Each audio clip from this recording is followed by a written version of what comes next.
Drug എടുക്കുന്ന സമയത്ത് അത് ബോഡിയിൽ ചെന്നിട്ട് അതിനുണ്ടാകുന്ന റിയാക്ഷൻസ്, അതിനുണ്ടാകുന്ന ചേഞ്ചസ്, ഇതിനെയാണ് നമ്മൾ ഫാർമക്കോകൈനറ്റിക്സ് എന്ന് ടോട്ടലി പറയുന്നത്. ഈ ഫാർമക്കോകൈനറ്റിക്സിൽ തന്നെ സബ് ക്ലാസസ് ഉണ്ട്. അതായത് ഒരു ഡ്രഗ് എടുത്തിടം മുതൽ ആ ഡ്രഗ് ബോഡിയിൽ നിന്ന് എലിമിനേറ്റ് ചെയ്യുന്ന അത്രയും പ്രോസസ്സ്, ഈ ഒരു കംപ്ലീറ്റ് പ്രോസസ്സിനെയാണ് നമ്മൾ ഫാർമക്കോകൈനറ്റിക്സ് എന്ന് പറയുന്നത്. അപ്പോൾ അതിൻ്റെ ഫസ്റ്റ് എന്താണ് സംഭവിക്കുന്നത്? നമ്മുടെ ബോഡിയിലോട്ട് ഡ്രഗ് എടുക്കുന്നു, എന്നിട്ട് നമ്മുടെ ഡ്രഗ് സിസ്റ്റമിക് സർക്കുലേഷൻ അല്ലെങ്കിൽ ബ്ലഡിലോട്ട് എത്തുന്നു. ഈ ഒരു പ്രോസസ്സിനെ പറയുന്ന പേരാണ് അബ്സോർപ്ഷൻ. നെക്സ്റ്റ്, ഈ അബ്സോർബ് ചെയ്ത ഡ്രഗ്, ബ്ലഡിൽ അബ്സോർബ് ചെയ്ത ഈ ഡ്രഗിനെ നമ്മുടെ ഡിഫറെൻറ്റ് പാർട്സ് ഓഫ് ദ ബോഡിയിലോട്ട് എത്തിക്കുന്നു. അതായത് ഡിഫറെൻറ്റ് ടിഷ്യൂസിൽ എത്തിക്കഴിയുമ്പോഴായിരിക്കും നമ്മുടെ ഡ്രഗിന് അതിൻ്റെതായ ആക്ഷൻ ഉണ്ടാകുന്നത്. ഈ ഒരു പ്രോസസ്സിനെയാണ് നമ്മൾ ഡിസ്ട്രിബ്യൂഷൻ എന്ന് പറയുന്നത്. അതായത് ബ്ലഡിലെത്തിയ ഡ്രഗിനെ which distribute to the various tissues of the body, it's called distribution. Next എന്താണ്? ഓരോ കെമിക്കൽ റിയാക്ഷൻസ് നടന്ന് നമ്മുടെ ഡ്രഗ് ചിലപ്പോൾ എടുക്കുന്ന സമയത്ത് ഒരു പ്രോ ഡ്രഗ് ആയിട്ടായിരിക്കും നിൽക്കുന്നത്. ആ ഒരു പ്രോ ഫോമിൽ നിന്ന് അതിൻ്റെ ആക്റ്റീവ് ഫോമിലോട്ട് കൺവേർട്ട് ചെയ്യേണ്ടതായിട്ട് വരാറുണ്ട്. ചില സമയത്ത് ഇതിൻ്റെ മെറ്റബോളൈസ്ഡ് പ്രോഡക്റ്റിനായിരിക്കും നമ്മുടെ ടിഷ്യൂവിൽ ആക്ഷൻ ഉള്ളത്. ഇങ്ങനെ വരുന്ന സമയത്ത് ആ ഒരു പ്രോസസ്സിനെയാണ് നമ്മൾ മെറ്റബോളിസം എന്ന് പറയുന്നത്. അവിടെ കംപ്ലീറ്റ്ലി കെമിക്കൽ റിയാക്ഷൻസ് ആണ് നടക്കുന്നത്. ഇതിന് വേരിയസ് എൻസൈംസ് ഒക്കെ ഹെൽപ്പ് ചെയ്യാറുണ്ട്. നമ്മുടെ ബോഡിയിലെ തന്നെ വേരിയസ് എൻസൈംസ് ഒക്കെയാണ് ഈ ഡ്രഗിനെ ഹെൽപ്പ് ചെയ്യുന്നത്. നെക്സ്റ്റ് എന്ന് പറഞ്ഞാൽ നമ്മുടെ ബോഡിയിൽ എത്തിയ ആ ഒരു ഡ്രഗ് അതിൻ്റെ ആക്ഷനൊക്കെ കഴിഞ്ഞ് അതിൻ്റെ ബൈ പ്രോഡക്ട്സും മെറ്റബോളൈറ്റ്സും ഒക്കെ നമ്മുടെ ബോഡിയിൽ നിന്ന് റിമൂവ് ആയി പോകണം. ഈ ഒരു പ്രോസസ്സിനെ എക്സ്ക്രീഷൻ അല്ലെങ്കിൽ എലിമിനേഷൻ എന്ന് പറയാം. ഓക്കെ, ഫസ്റ്റ് നമുക്ക് അബ്സോർപ്ഷൻ എന്താണെന്ന് നോക്കാം. അബ്സോർപ്ഷൻ എന്ന് പറയുമ്പോഴത്തേക്കിന് അബ്സോർപ്ഷൻ ആണ് ഫസ്റ്റ് പ്രോസസ്സ്. നമ്മുടെ ഫാർമക്കോകൈനറ്റിക്സിലെ ഫസ്റ്റ് പ്രോസസ്സാണ് അബ്സോർപ്ഷൻ. നമ്മളെടുത്ത ഡ്രഗിൽ ആദ്യം അതിനെ ബ്ലഡ് സർക്കുലേഷൻ, നമ്മുടെ സിസ്റ്റമിക് സർക്കുലേഷനിലോട്ട് എത്തണം. ഈ ഒരു പ്രോസസ്സിനെയാണ് നമ്മൾ അബ്സോർപ്ഷൻ എന്ന് പറയുന്നത്. ഇങ്ങനെ നമ്മുടെ ബ്ലഡ് സിസ്റ്റമിക് സർക്കുലേഷനിൽ എത്തണമെങ്കിൽ അതിന് ധാരാളം ബയോളജിക്കൽ മെംബ്രെയിൻസ് പാസ് ചെയ്യേണ്ടതായിട്ട് വരുന്നുണ്ട്. അതായത് നമ്മുടെ സ്റ്റൊമക് ലൈനിങ്ങിൽ പോലും അവിടെയുള്ള മ്യൂക്കസ് മെംബ്രെയിൻ പാസ് ചെയ്യണം. പിന്നെ ഒരു ടിഷ്യൂവിൽ എത്തുന്ന നേരം ആ സെൽ മെംബ്രെയിൻ പാസ് ചെയ്യണം.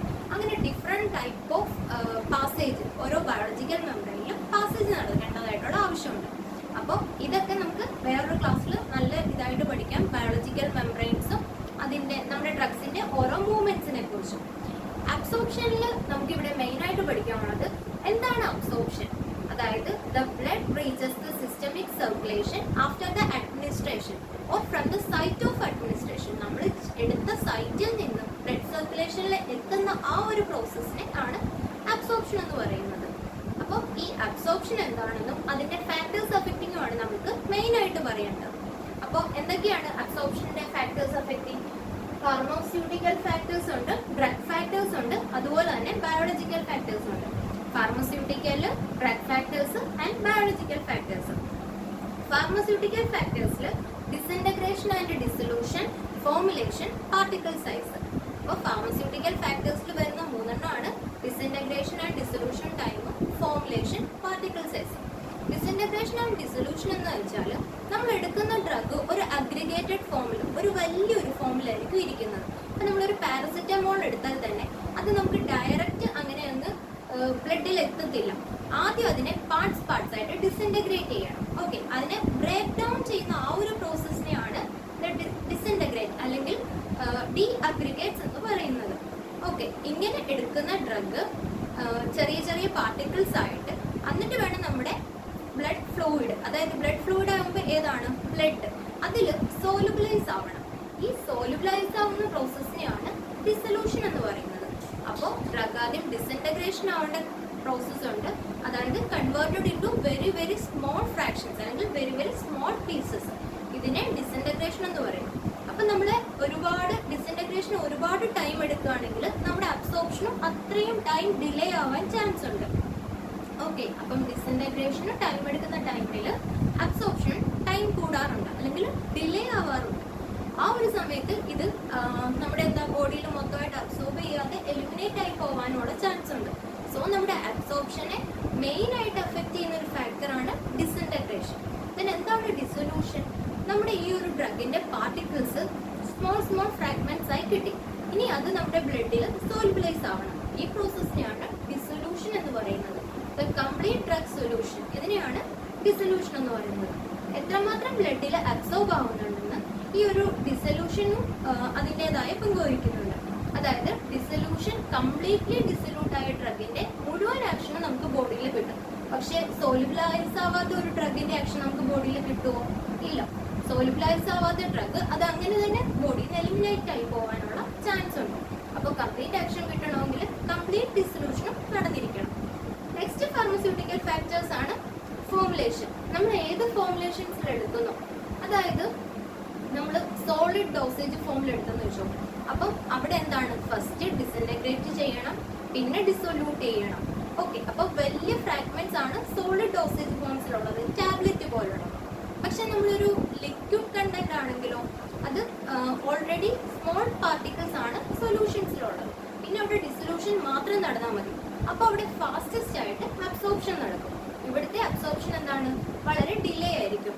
നെക്സ്റ്റ് പറയുന്നത് പാർട്ടിക്കിൾ സൈസ്.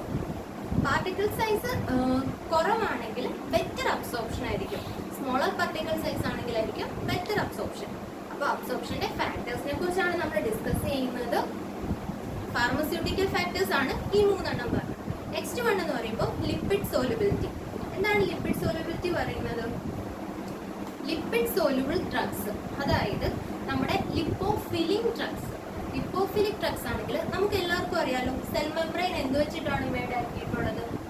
ഫോസ്ഫോലിപ്പിഡ് ബൈലെയേഴ്സ് ആണ് നമ്മുടെ സെൽ മെംബ്രെയിനിലുള്ളത്. ഇങ്ങനെ വരുന്ന സമയത്ത് ലിപ്പിഡ് സോലുബിൾ ഡ്രഗ്സിനെ അത് ഈസിലി ഡൈജസ്റ്റ് ചെയ്യും, അല്ലെങ്കിൽ ഈസിലി സോലുബിലൈസ് ചെയ്യും. അങ്ങനെ വരുന്ന കേസിൽ നമ്മുടെ ലിപ്പിഡ് സോലുബിൾ ഡ്രഗ്സ് പെട്ടെന്ന് തന്നെ ബോഡിയിൽ നിന്ന് അബ്സോർബ് ആയി പോകും. ഇതിനെയാണ് ഈ ഒരു ഫാക്ടർ അതാ പറയുന്നത് ലിപ്പിഡ് സോലുബിലിറ്റി. ലിപ്പിഡ് സോലുബിലിറ്റി കൂടുന്നതിനനുസരിച്ച് നമ്മുടെ ഡ്രഗിന്റെ സോലുബിലൈസേഷനും കൂടും. അങ്ങനെ എങ്ങനെയാണ് അബ്സോർപ്ഷനും കൂടുന്നു. ഓക്കെ, നെക്സ്റ്റ് പറയുന്നത് pH ആൻഡ് അയണൈസേഷൻ. ഇതൊരു ഇമ്പോർട്ടൻറ്റ് ഫാക്ടറാണ്. അതായത് നമ്മൾ എടുക്കുന്ന ഡ്രഗിന്റെ pHനെ ഡിപ്പെൻഡ് ചെയ്തിരിക്കും അതിന്റെ അയണൈസേഷനും അതുപോലെ തന്നെ അതിന്റെ അബ്സോർപ്ഷൻ എവിടെ നിന്ന് നടക്കുന്നു എന്നുള്ളത്. ഓക്കെ, നമ്മൾ എടുക്കുന്ന ഡ്രഗ്സ് മേ ബി അസിഡിക് ആവാം അല്ലെങ്കിൽ ബേസിക് ആവാം. അസിഡിക് ഡ്രഗ്സ് നമ്മൾ എടുക്കാറുണ്ട്, ബേസിക് ഡ്രഗ്സ് നമ്മൾ എടുക്കാറുണ്ട്. ഒരു വീക്ക് അസിഡിക് ഡ്രഗ്സ് ആണെങ്കിൽ അതിന് എപ്പോഴും, അതായത് അസിഡിക് ഡ്രഗ്സിന് എപ്പോഴും അത് അൺഅയണൈസ്ഡ് ഫോമിൽ ഇരിക്കുന്നത് അതിന്റെ അസിഡിക് pHനുള്ള സ്ഥലങ്ങളിലായിരിക്കും. എവിടെയാണ് നമ്മുടെ ബോഡിയിൽ അസിഡിക് pH ആയിട്ടുള്ളത്? നോർമലി സ്റ്റൊമക്കിലാണ് അസിഡിക് pH കാണാറുള്ളത്. അതായത് നിയർലി 1.5 to 3.5 ആണ് സ്റ്റൊമക്കിലെ pH എന്ന് പറഞ്ഞാൽ.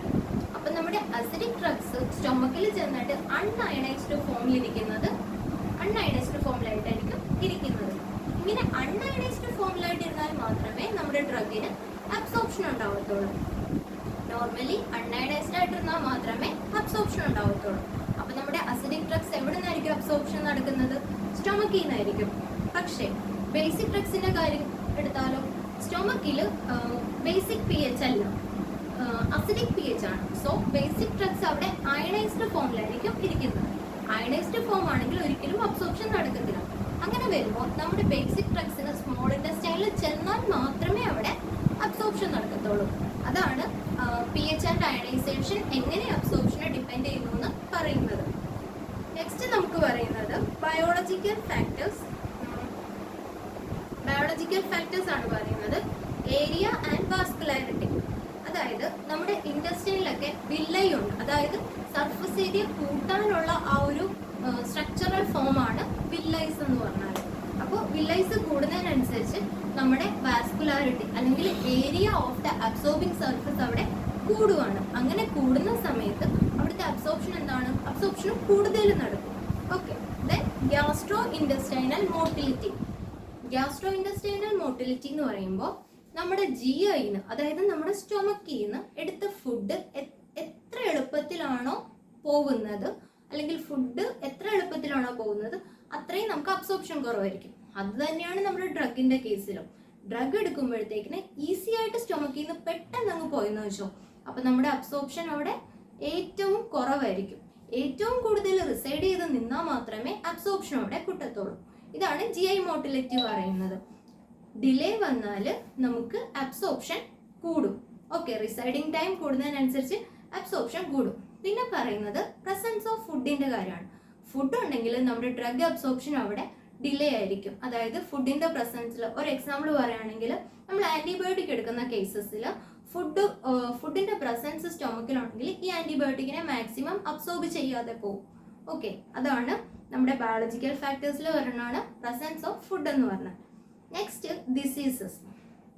നമ്മുടെ ഗട്ടിനുണ്ടാവുന്ന ഡിസീസസ് എന്തൊക്കെയാണ്? മാൽ അബ്സോർപ്ഷൻ, അതായത് അബ്സോർബ് ചെയ്യാത്ത അവസ്ഥ. അതുപോലെ എക്ലോർഹൈഡ്രിയ. എന്താണ് എക്ലോർഹൈഡ്രിയ? HClന്റെ കംപ്ലീറ്റ് ലാക്ക്, അതായത് അവിടുത്തെ HCl ജ്യൂസസ് പ്രൊഡ്യൂസ് ചെയ്യാത്ത അവസ്ഥയാണ് എക്ലോർഹൈഡ്രിയ എന്ന് പറയുന്നത്. ഓക്കെ, ഇതുപോലുള്ള ഡിസീസസ് വരുന്ന കേസിലും നമുക്ക് ഡ്രഗിന്റെ അബ്സോർപ്ഷൻ കുറവായിരിക്കും. നെക്സ്റ്റ് പറയുന്നത് first pass metabolism. First pass metabolism എന്ന് പറയുമ്പോൾ നമ്മൾ നോർമലി ഡ്രഗ് എടുക്കുമ്പോൾ അത് സ്റ്റൊമക്കിലാണ് എത്താറ്.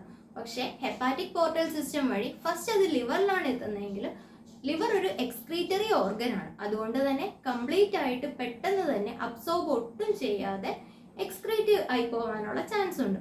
അങ്ങനെ വരുമ്പോൾ ഫസ്റ്റ് പാസ് മെറ്റബോളിസവും നമ്മുടെ അബ്സോർപ്ഷനിലെ ഒരു വലിയ ഫാക്ടർ തന്നെയാണ്. ഓക്കെ, അപ്പം നമ്മൾ അബ്സോർപ്ഷനിലെ ഫാക്ടേഴ്സ് അഫക്റ്റിംഗ് ആണ് നോക്കിയത്. അബ്സോർപ്ഷൻ എന്ന് പറഞ്ഞാൽ ഫാർമക്കോകൈനറ്റിക്സിലെ ഫസ്റ്റ് പ്രോസസ് ആണ്. എന്താണ് pharmacokinetics? What the body does to the drug. നമ്മുടെ ബോഡി ഡ്രഗിനോട് ചെയ്യുന്നതാണ് ഫാർമക്കോകൈനറ്റിക്സ് എന്ന് പറഞ്ഞാൽ. അബ്സോർപ്ഷൻ എന്താണ്? ദ ബ്ലഡിൽ ഡ്രഗ് അതിന്റെ അഡ്മിനിസ്ട്രേഷൻ സൈറ്റിൽ നിന്ന് which reaches the blood circulation. ഇതിനെയാണ് അബ്സോർപ്ഷൻ എന്ന് പറയുന്നത്. അബ്സോർപ്ഷന്റെ ഫാക്ടേഴ്സ് ആയിരുന്നു പറഞ്ഞത് pharmaceutical factors, drug factors and biological factors.